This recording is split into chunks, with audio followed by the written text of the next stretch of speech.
이상 성경 봉독하실 때에 에스겔서 16장 1절에서 5절까지 주순영 권사님 봉독해 드리겠습니다. 다 같이 기립하셔서 하나님의 말씀을 봉독하시겠습니다.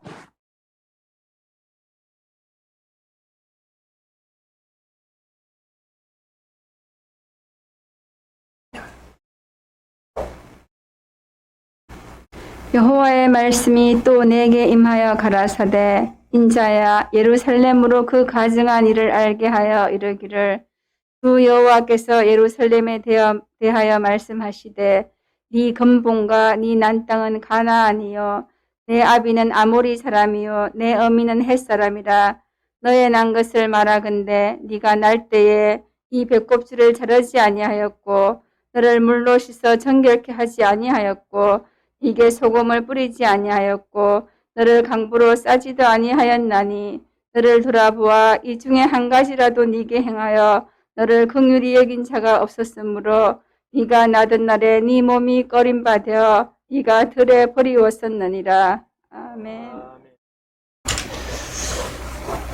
이제 우리 말씀을 묵상하는 시간인데요. 오늘 본문이 좀 길어서 시간이 바쁩니다.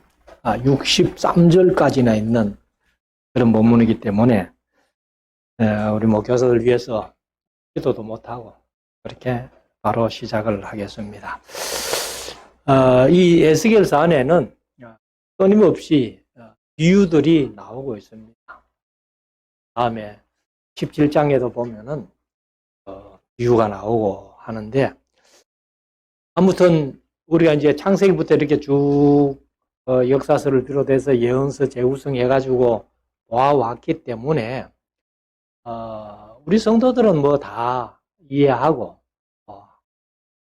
그렇게 할 수 있다고 생각하는데, 많은 성도들이 성경도 잘 모르고 역사도 잘 모르고 체계적으로 이렇게 성경이 어떻게 구성되어 있는지를 아는 분들은 에스겔서가 도대체 어렵다, 그렇게 느끼는 분들이 많아요.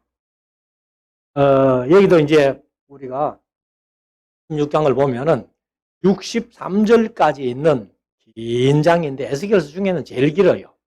근데 이렇게 우리가 좀 성경적인 시야를 넓혀서 보면은 쉽게 이해가 됩니다.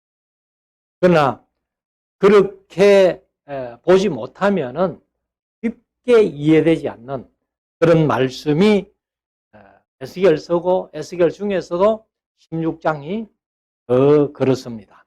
그러면 이제 1절부터 조금 빠르게 제가 읽으면서 간단하게 말씀을 드리겠습니다. 여호와의 말씀이 내게 임하여 가라사대 인자야 예루살렘으로 그 가증한 일을 알게 하여. 그러면 예루살렘의 그 가증한 일은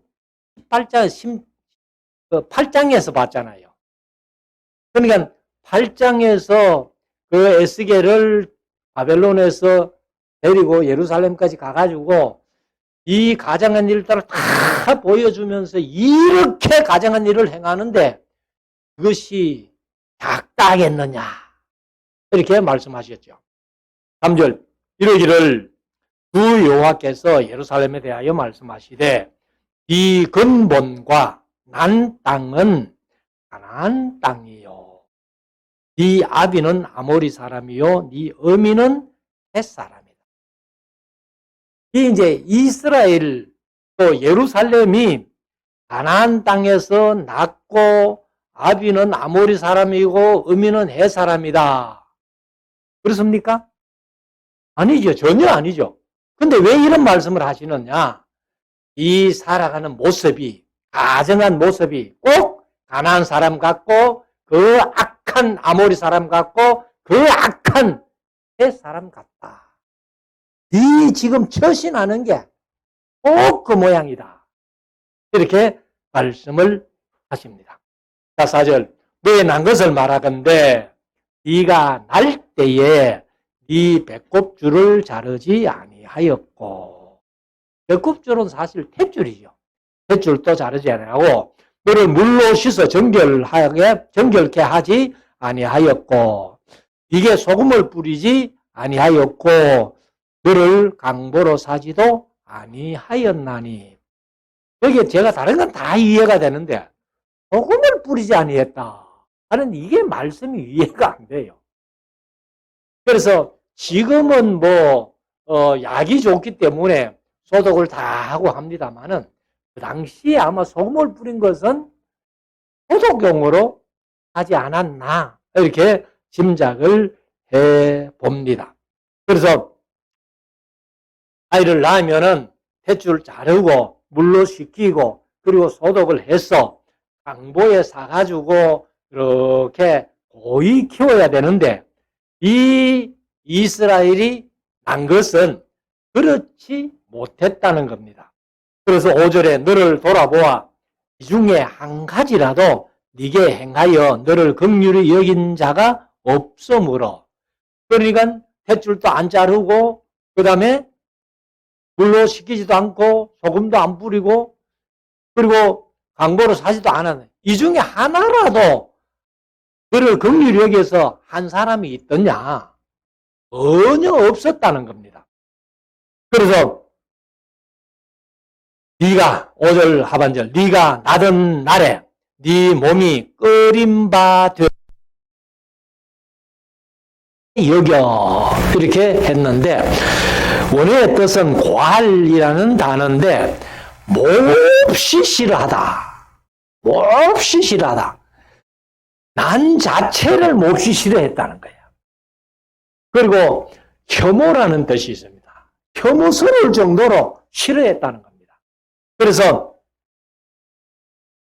네가 들판에 버리웠었느니라.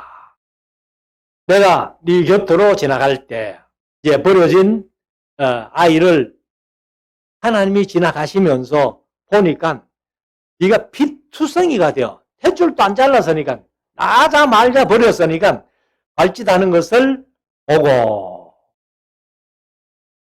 그럼 이제 아이가 나면은 탯줄을 자르고 그리고는 이제 두 발을 이렇게 들고 하든지 이렇게 딱 때리면은 아이가 울음을 터뜨린다.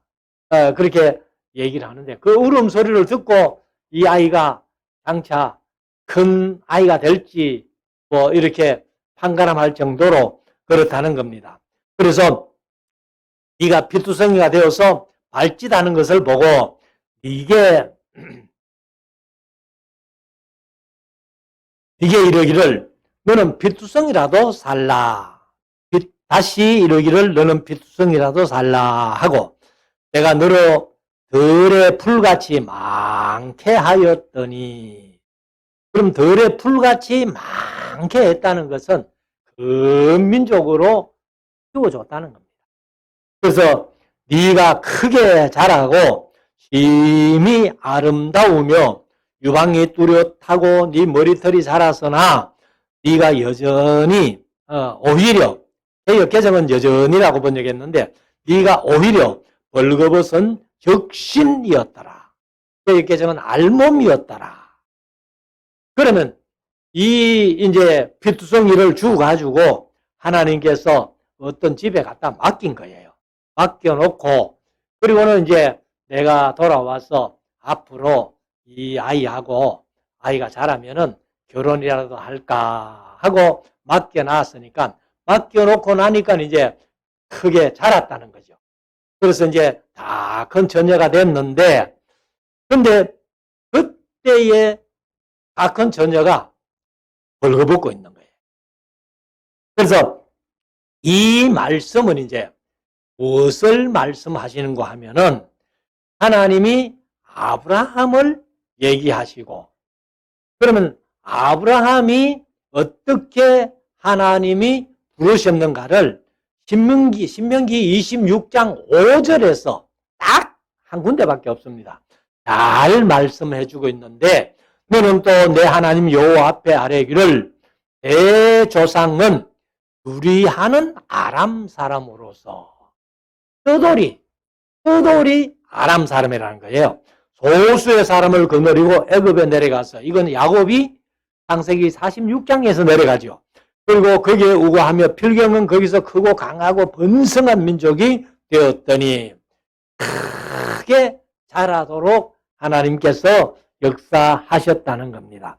그래서 이 아브라함과 이삭과 야곱이라는 이 사람들의 삭이 잘 자라가지고 하나님이 주어 키운 것이 아니라 질질이도 못난 이 아브라함. 그래서 우리가 이제 창세기 10장 22절에 보면은 셈의 아들은 하고 얘기를 합니다.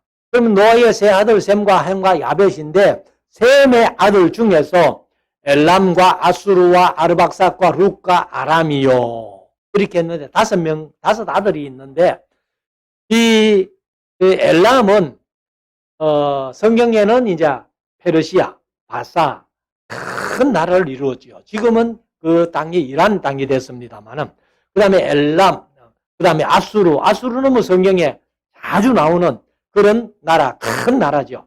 그리고 이제 룻은 리디아, 지금 터키 땅을 이제 리디아라는 나라가 세워졌습니다. 성경에는 룻이라고 나와요.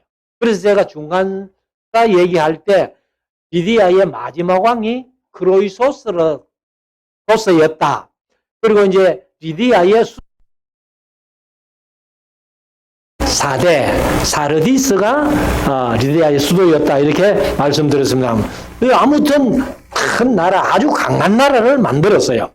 그리고 이제 아람은 지금의 시리아 땅, 다마스커스가 수도인 아람 나라, 그 나라도 큰 나라죠. 그런데 그 세 번째 아들 아르박삿은 나라도 못 이루고 아주 그냥 뭐 땅도 못 차지하고 비실비실하는 그 조상 밑에서 아브라함이 부름을 받은 거예요. 그러니까 하나님께서 이렇게 택하실 때에 다섯 아들 중에서 더 잘나고 큰 나라를 이루고 큰 민족을 이룬 그런 조상을 택한 게 아니라 아르박삿, 제일 못한 그 아들을 택해가지고 이제 아브라함을 그 길에 벌어진 것처럼 피투성이를 주어다가 키웠다. 그런 얘기죠. 8절. 내가 네 곁으로 지나며 보니 네 때가 사랑스러운 때라. 사실 뭐 남자들은 별로 뭐 그런 게 없습니다만은 여자아이들 어릴 때 진짜 사랑스러웠죠. 그리고 또 초등학교 다닐 때는 초등학교 다닐 때 나름대로 사랑스럽고 중고등학교 다닐 때는 나름대로 사랑스러운데 가장 사랑스러운 때가 언제냐? 이팔 청춘이잖아요. 그래서 이팔 청춘이 18살이잖아요. 그때가 이제 가장 여자로서 가장 아름다운 때인데 이때를 맞이했다는 겁니다. 하나님을 봤다는 겁니다. 그래서 하나님을 보니까 이 다 큰 처녀가 벌거벗고 있는 거예요. 그래서 8절 하반절에 내 옷으로 너를 덮어 벌거벗은 것을 가리고 네게 맹세하고 언약을 하여 너로 내게 속하게 하였었느니라. 그러면은 이제 벌거벗고 있는 그 아이를 옷을 입혀가지고는 하나님과 언약했대요. 언약했다는 말은 무엇인가 하면은 약혼식했다 혹은 결혼식했다 그 말이에요. 그래서 하나님이 이스라엘과 결혼식을 하고 그리고 이제 구약 성경에는 끊임없이 하나님과 이스라엘의 관계를 부부 관계로 설명하잖아요.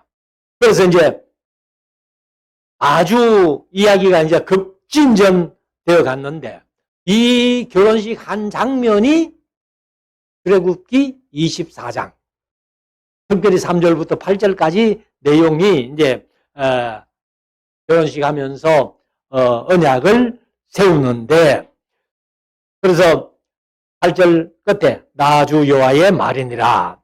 내가 물로 너를 씻겨서 네 피를 없이 하며 네게 기름을 바르고 수놓은 옷을 입히고 물돼지 가죽신을 신기고 물돼지 가죽신이라고 있는지 모르겠어요.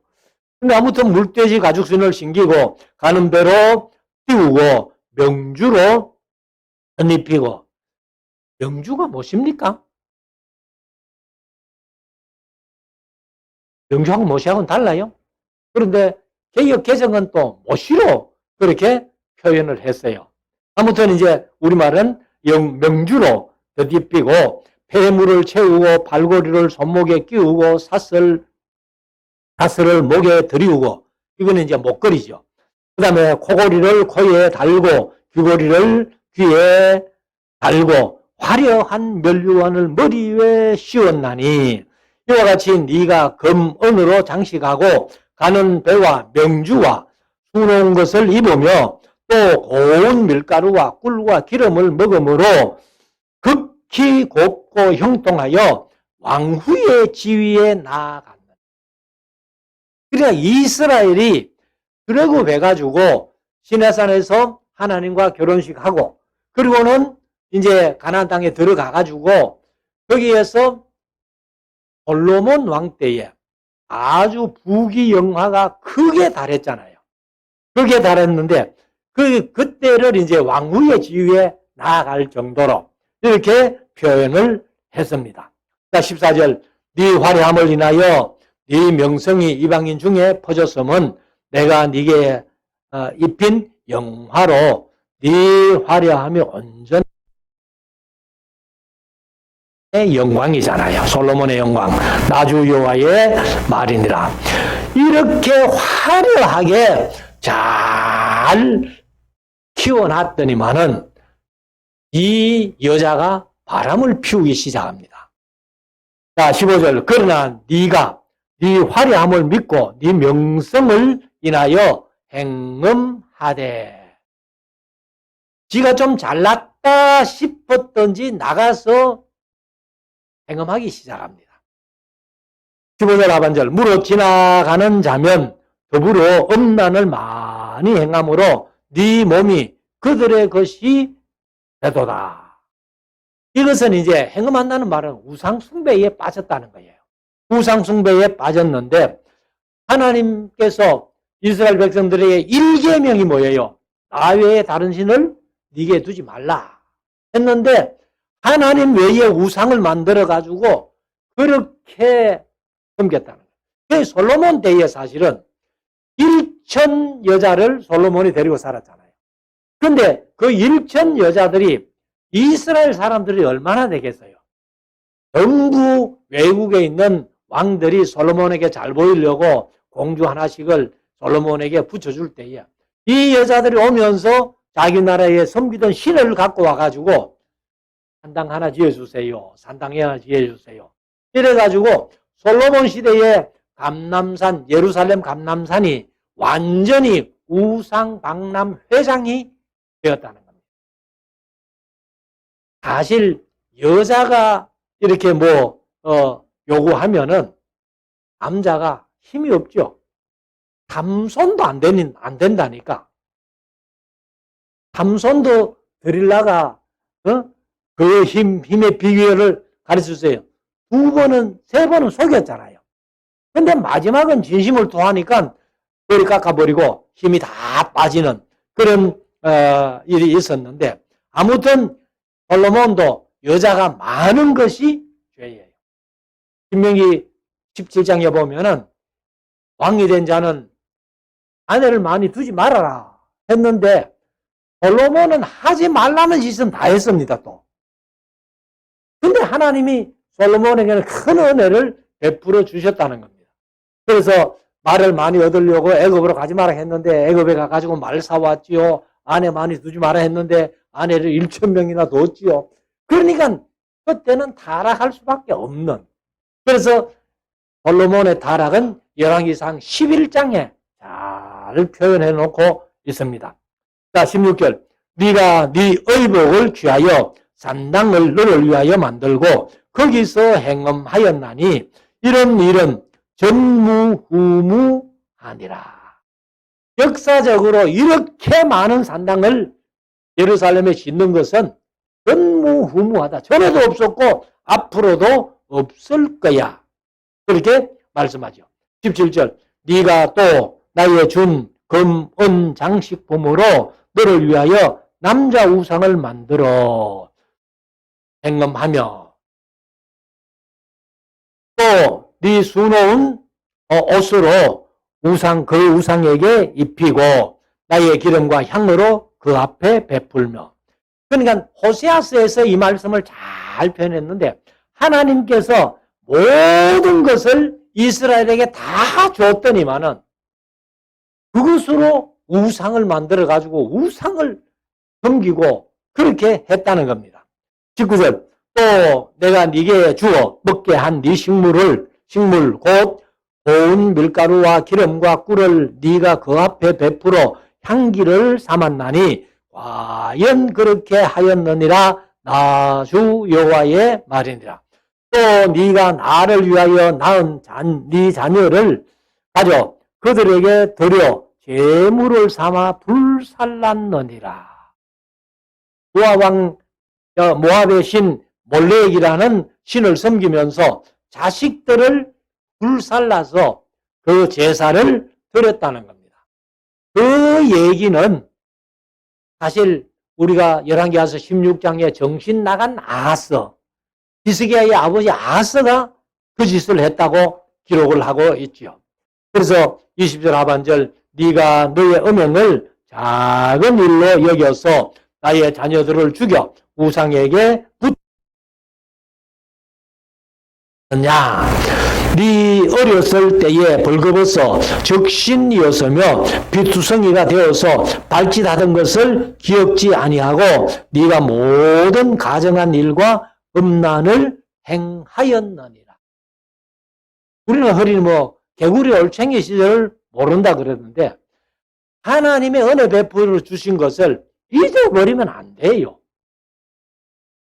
그런데 이 비투성이를 주어다가 왕후의 지위까지 올려준 그 과거를 하나님의 은혜를 잊고 이렇게 우상을 숭배하는 겁니다. 자, 23절 나 주 여호와의 말이니라. 너는 화 있을진저 네가 모든 악을 행한 후에 너를 위하여 누를 건축하며, 누라는 것은 이제 뭡니까?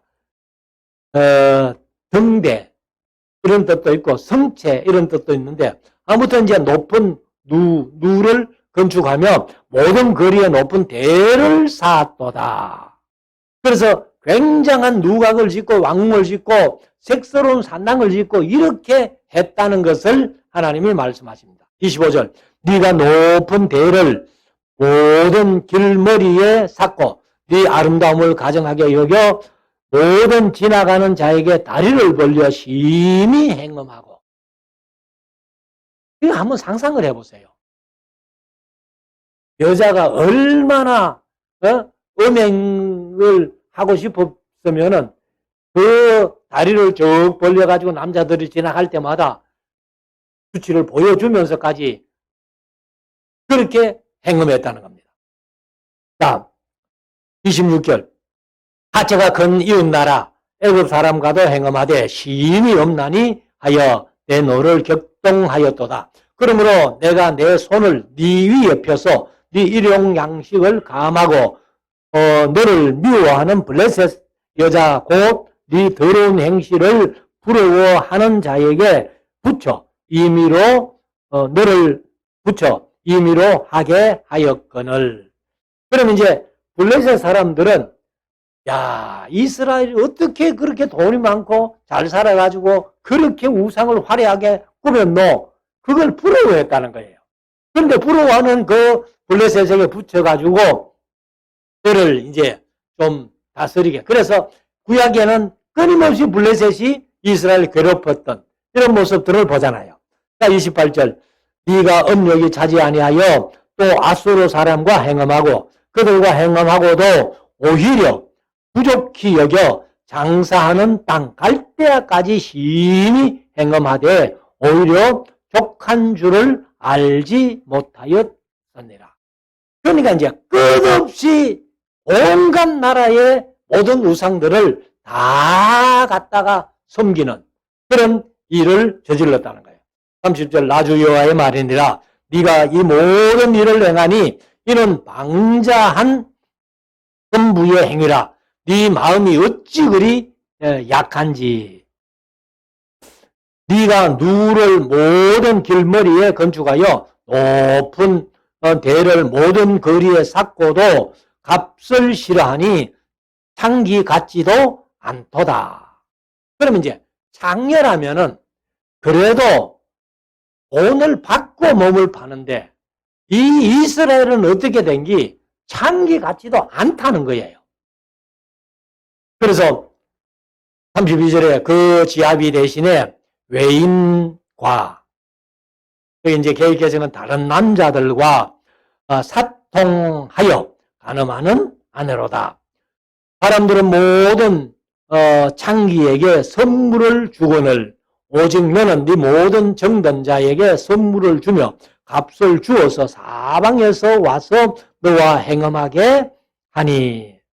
그러니까 예루살렘이라는 이 성이 정신 나간 짓을 하는데 창녀만도 못하다. 오늘 바로 창녀만도 못한 예루살렘이라고 제목을 붙였습니다만은, 그러니까 돈을 주고 남자를 사다가 음행한다는 거예요. 행음한다는 거예요. 그래서 34절 너의 음란함이 다른 여인과 같지 아니하니 아니하면 행음하려고 너를 따르는 자가 없음이며 또 네가 값을 받지 아니하고 도리어 값을 줌이 것은 없는데 값을 도리어 준다는 거예요. 그런즉 다른 여인과 같이 아니하니라. 그러므로 너 음부야 여호와의 말씀을 들을지어다. 나주 여호와가 이같이 말하노라. 여기 이제 우리말은 이같이가 없는데 이런 말씀이 자주 나와요. 이같이 말한다. 이같이 말한다. 이것은 아주 강조해서 말한다 그 말이죠. 말하노라. 네가 네 추한 것을 쏟으며 네 정든 자와 행음함으로 벗은 몸을 드러내며 또 가정한 우상을 위하여 네 자녀의 피를 그 우상에게 들었은즉 내가 너의 즐거워하는 정든 자와 사랑하던 모든 자와 미워하던 모든 자를 모으되 사방에서 모아 너를 대적하게 할 것이요 또 네 벗은 몸을 그 앞에 드러내어 그들로 그것을 보게 할 것이며. 그러면 이제 이 하나님께서 정든 자, 사랑하던 자, 미워하던 자 온갖 그 열국들을 동원해가지고 이 이스라엘을 대적하게 하겠다. 그래가지고 이제 결국 아수르에게 북방 이스라엘 망하고 남방 유다 예루살렘도 바벨론에 망하게 되는데 여기서 이제 네 몸을 그 앞에 드러내어 그들로 보게 하겠다. 옷을 벗겨가지고 벌거벗겨서 보게 하겠다. 이 말은 뭐냐면은 예루살렘 성벽이 무너지면서 성전 안에 성소에 이 이방인들이 들어오겠다는 거예요. 성소까지 다 들어내보겠다는 거예요. 그러니까 성소는 사실 이스라엘 백성들도 못 들어가잖아요. 대사장만 들어갈 수 있는 그 아주 거룩한 장소에 이방인들이 들어가게 하겠다. 38절 내가 또 간음하고 사람의 피를 흘리는 여인을 국문함같이 그를 국문하여 이제 국문을 심판으로 개혁개정은 번역했는데 진노의 피와 투기의 피를 네게 돌리고 내가 또 너를 그들의 손에 붙이리니 그들이 네 누를 헐며 네 높은 데를 회파하며 네 의복을 벗기고 네 장식품을 빼앗고 네 몸을 벌거벗겨 버려두며. 벌거벗겨 버려둔다는 말은 우리가 결론적으로 아는 것입니다만은 예루살렘이 바벨론에게 망하고 70년 동안 황무지로 그냥 있잖아요. 다시 성전 세우지도 못하고. 40절 무리를 너에 이제 데리고 와서 너를 돌로 치며 칼로 찌르며 불로 너의 집들을 사르고. 이거는 BC 586년에 바벨론이 쳐들어와가지고 예루살렘 성전을 불태우고 성을 다 불태우는 그런 일이 있었잖아요. 그러면서 여러 여인의 목전에서 너를 벌할지라. 여러 여인의, 이것은 온갖 나라 앞에, 열방 앞에서 너를 벌하겠다. 내가 너로 곧 음행을 거치게 하리니 네가 다시는 값을 주지 아니하리라. 그러한즉 내가 네게 대한 내 분노가 그치며 내 투기가 네게서 떠나고 마음이 평안하여 다시는 노하지 아니하리라. 하나님께서 화가 나시는 대로 전부 화풀이 분풀이를 다 해버리면은 하나님이 속이 후련할 거 아니에요. 그 뒤에는 다시 노하지 않겠다. 그렇게 말씀하십니다. 43절 네가 어렸을 때를 기억지 아니하고 이 모든 일로 나를 경록해 하였은즉 내가 네 행위대로 네 머리에 보응하리니 네가 이 음란과 네 모든 가정한 일을 다시는 행하지 아니하리라. 나 주 여호와의 말이니라. 사실 이제 우리가 다니엘서 할 때 하면서 말씀을 이제 들었습니다만은 사실은 이 다니엘과 유대인들이 바벨론에 70년 동안 포로로 잡혀가가지고 깨달은 것 중 가장 큰 깨달음이 뭐예요? 우상은 아무것도 아니다. 그래서 그 이후로는 지금까지도 우상 숭배 안 한다고 말씀드렸는데 그래서 다시는 행하지 아니하리라.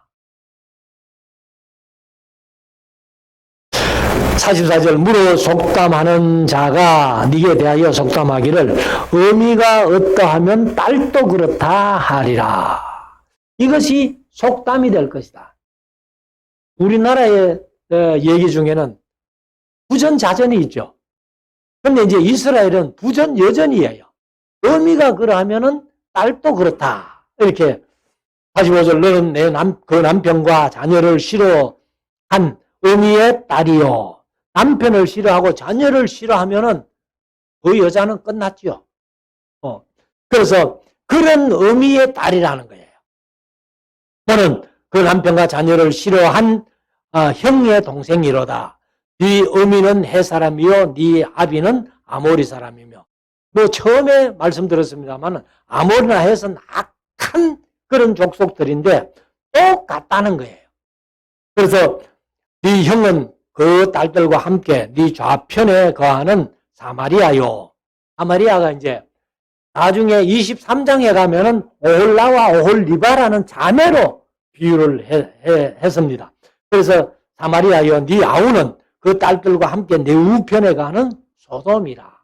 소돔은 창세기 19장에서 망했는데 역시 소돔을 또 끌어와요.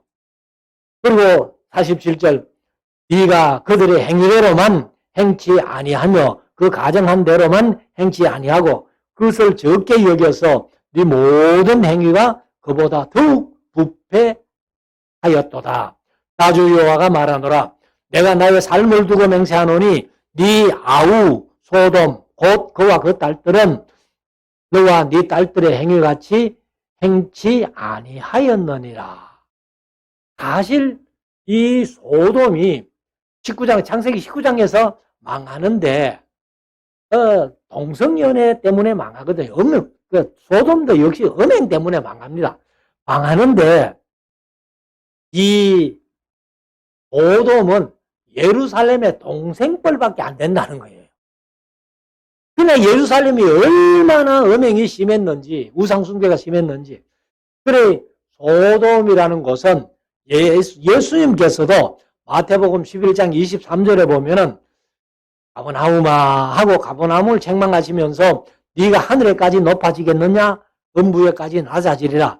네게서 행한 모든 권능을 소돔에서 행하였다면 그 성이 오늘날까지 있었으리라. 창세기 19장에서 안 망하고 오늘까지 있었을 거야. 그러니까 이 가버나움도 소돔보다 더하다는 얘기 아니에요. 이 구약에서는 예루살렘도 소돔보다 더하다. 이렇게 말씀을 하시는데, 자, 49절. 보라! 우리말은 없지요. 이제 아주 감탄사, 보라! 이렇게 있는데, 네 아우 소돔의 죄악은 이러하니, 그와 그 딸들에게 교만함과 식물의 풍족함과 태평함이 있었음이며, 그가 또 그가 가난하고 궁핍한 자를 도와주지 아니하며. 사실은 뭐 소돔의 죄라는 것이 가난한 사람들을 도와주지 아니했다. 부자였는데 도와주지 아니했다. 50절 거만하여 가정한 일을 네 앞에서 행하였음이라. 그러므로 내가 보고 곧 그들을 없이 하였었느니라. 그리고 이제 언니들은 사마리아는 51절에 사마리아는 내 죄의 절반도 범치 아니하였었느니라. 그런 사마리아를 이미 멸망하시고 나서 예루살렘 형편을 보니까 아이고 사마리아가 예루살렘보다 훨씬 더 의롭다.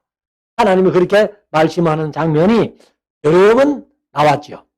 너희가 그들보다 그 가정한 일을 심히 행한 거로 너희의 가정한 행위대로 네 형과 아우를 의롭게 하였느니라. 그러니까 예루살렘이 워낙 악하니까 사마리아도 의롭고 소돔도 의롭고 이렇게 된 겁니다. 52절 네 형과 아우를 논단하였은즉 개혁개정은 유리하게 판단하였은즉 너도 네 수치를 당당할지니라. 네가 그들보다 더욱 가정한 죄를 범하였으므로 그들이 너보다 어렵게 되었나니 네가 네 형과 아우를 어렵게 하였은즉 너는 놀라며 네 수치를 담당할지니라. 이 말씀은 이제 23장에 가면은 올라와 올리바 사마리아와 예루살렘을 비교해서 그렇게 말씀하시는데 53절 내가 그들의 사로잡힘과 사마리아와 그 딸들의 사로잡힘과 그들 중에 너의 사로잡힌 자의 사로잡힘을 돌이켜서 여기는 이제 계획개정 풀어주며 너로 네 수욕을 담당하고 너의 행한 모든 일을 행하여 부끄럽게 하리니 이는 그 이유는 네가 그들에게 위로가 됨이라. 그러니까 사마리아도 망하고 소돔도 망했는데 오히려 예루살렘이 워낙 더 악하게 하니까 이 사마리아도 위로받고 소돔도 위로받는다는 거예요. 자, 55절. 네 아우 소돔과 그 딸들이 옛 지위를 회복할 것이요 사마리아와 그 딸들도 그 옛 지위를 회복할 것이며 너와 네 딸들도 그 옛 지위를 회복할 것이니라. 어느 날 하나님께서 모든 것을 회복해 줄 때가 온다는 겁니다. 56절 네가 교만하던 때에 네 아우 소돔을 네 입으로 말하지도 아니하였나니 곧 네 악이 드러나기 전에며 아람 딸들이 너를 넉넉하기 전에며 너의 사방에 둘러있는 블레셋 딸들이 멸시하기 전에니라. 그래서 예루살렘이 처음에는 자기들이 잘하는 줄 알았죠. 그런데 딴 나라가 범죄할 때에 아이고 저렇게 하면 안 되는데 하면서 예루살렘도 처음에는 그렇게 했다는 겁니다. 왜? 죄가 드러나기 전에. 그러니까 아무리 악한 일을 해도 죄가 드러나지 않으면은 다른 사람들이 그렇게 안 보잖아요. 그 예루살렘도 꼭 그 모양이었다 하는 것을 말씀을 합니다. 58절 네 음란과 네 가정한 일을 네가 담당하였느니라. 나 여호와의 말이니라. 나주 여호와가 이같이 말하노라. 이같이 역시 없는데 이같이 말하노라. 네가 맹세를 멸시하여 언약을 배반하였은즉 바로 출애굽기 24장에서 맺은 언약 배반하였은즉 내가 네 행한 대로 네게 행하리라. 그래서 예레미야서도 우리가 묵상을 했습니다마는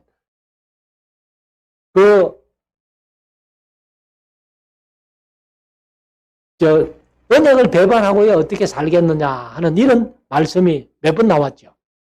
60절. 그러나 네가 너의 어렸을 때에 너와 세운 언약을 기억하고 너와 영원한 언약을 세우리라. 어렸을 때의 언약을 기억합니다. 그것은 이제 창세기에서 아브라함과 언약 맺은 게 5번이거든요. 5번 언약을 맺은 것을 말씀하고 다윗에게 또 언약을 맺었잖아요. 특별히 사무엘상 17장에서 사무엘 하서 17장에서 7장에서 그래서 아브라함과 다윗과의 맺은 언약 때문에 그거 생각하고 없애버리지 못하고 영원한 언약을 다시 세우겠다.